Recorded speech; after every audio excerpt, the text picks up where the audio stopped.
역대 어느 정권도 가족의 수사에 대해서 이렇게 철면피 수사를 하지 않았습니다.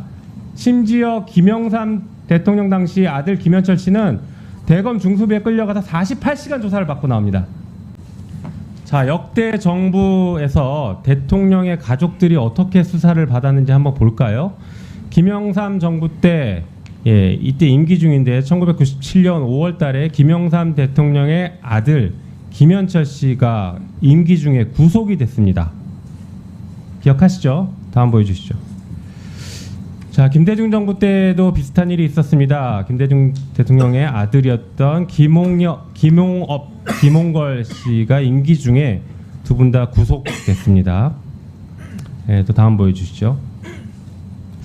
노무현 대통령 때에도 노무현 대통령의 형인 노건평 씨가 임기 중에 기소가 됐습니다.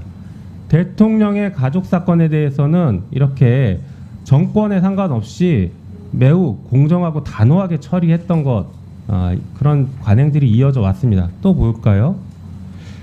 자, 이명박 대통령 시절에는 대통령의 형인 이상득 씨가, 이상득 당시 의원이었죠, 임기 중에 구속이 됩니다. 헌정사상 최초라는 이런 표현까지 나올 정도로. 네. 자, 이것처럼 근데 이제 윤석열 대통령이 후보 시절에 이런 얘기도 했죠. 이명박 정권 때가 가장 쿨했다, 이런 얘기를 합니다. 그 당시 보니까 윤석열 대통령이 당시에는 중수부 과장으로 근무했고 특수부장으로 근무를 하는 등 특수사건을 계속 해왔습니다. 이랬던 분, 그리고 그 당시에 당시 현직 대통령이 형을 구속했던 그 수사에 한복판에 있었던 윤석열 당시 검사가 그때는 쿨했다, 대통령 가족을 이렇게 수사해도 권력이 뭐라 하지 않는다, 소위 말해 살아있는 권력에 대한 수사를 하는 것이 검찰의 본연의 기능이다, 그리고 검찰개혁의 최종 목적지다, 이렇게 열심히 외쳐왔습니다. 실제 문재인 정부 때 윤석열 당시 검찰총장과 검찰 구성원들은 끊임없이 얘기했습니다. 살아있는 권력에 대한 수사가 검찰개혁이다, 살아있는 권력에 대한 수사를 하게 해주십시오, 온전하게 할 수 있게 해주십시오, 이 얘기를 끊임없이 요구했어요. 그게 검찰개혁의 최종 목표이고 마치 지상 과제인 양. 그랬으면, 그렇게 주장했던 윤석열 정권이라면 가족에 대한 수사를 더 철저하고 공정하게 했어야죠. 볼까요? 자, 윤석열 대통령의 배우자에 대한 수사는 무혐의를 했습니다. 역대 어느 정권도 가족의 수사에 대해서 이렇게 철면피 수사를 하지 않았습니다.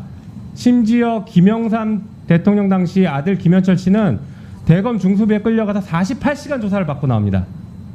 현직 대통령의 아들도 그렇게 하는데 어떻게 윤석열 정권은 대통령의 배우자가 검사를 불러들여서 출장 조사를 하게 만듭니다. 그리고 변호인들이 참 과간인 답변을 했죠. 휴대폰도 반납한 것에 대해서 휴대폰에 누군가가 원격으로 폭발시킬 수 있어서 그랬다, 라는 말도 안 되는 얘기를 했습니다. 근데 그 말을 비웃듯이 김건희 여사는 며칠 뒤에 어떤 시장에 가서 시장에 나온 상인들과 시민들과 함께 휴대폰으로 사진을 찍는 모습이 언론에 보도가 됐습니다.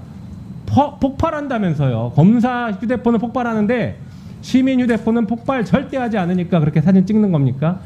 자, 이렇게 검찰이 망가졌어요. 그 검찰을 지휘하는 장관으로서 여기에 대해 최소한의 입장 표명, 아니면 적어도 국민들 눈높이에 맞지 않는 수사 결과를 내는 것에 대해서 적어도 사과의 말씀은 있어야 된다고 생각합니다.